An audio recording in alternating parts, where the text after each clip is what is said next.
দাম কত ছিল জানি না, কিন্তু এখন আমি 175 টাকা করে কিনলাম। অবশ্যই দাম বেশি, সব জিনিসের দাম বেশি।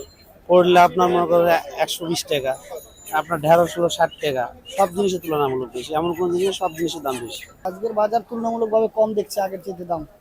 কোন সব জিনিসের দাম মানে বেশি মনে হচ্ছে এবং কোন সব জিনিসের দাম কম মনে হচ্ছে? বেশি কোনোটাই বেশি মনে হইতেছে না তুলনামূলকভাবে, যেমন শসা, গাটি এগুলো কম পাওয়া যায়, দাম কমই। তুলনামূলকভাবে মরিচের দামটা একটু বেশি, কারণ এটা ইন্ডিয়ান তো, ওই জন্য ওটার দামটা তুলনামূলকভাবে বেশি। ব্রয়লার মুরগি 180 থেকে 90 টাকা বিক্রি হইতেছে। পাকিস্তানি মুরগি 300 280 এরকম আর কি। আগামীতে কেমন ছিল দাম?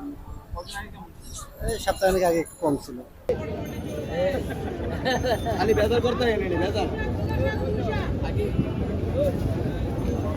অন্য অন্য দিনের তুলনায় আজকে বাজারের দামটা একটু কম, যেমন লোকজন কম, কাস্টমার কম, এই কারণে একটু সবজির দাম কম, বেগুনের দাম কম, পটলের দাম কম, তারপরে আর কি কিনলাম, শসার দাম কম, এই যে চিচিঙ্গার দাম কম।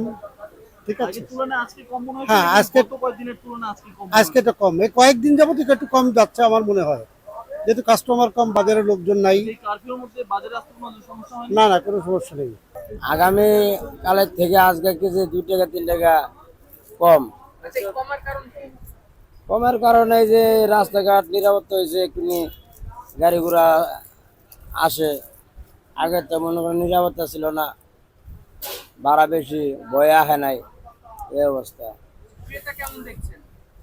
হ্যাঁ, ক্রেতা কেমন দেখছেন আজকে? মানে বেচা কিনা মাস শেষ তো, বেচা কিনা একটু আগের মতো একটু কম।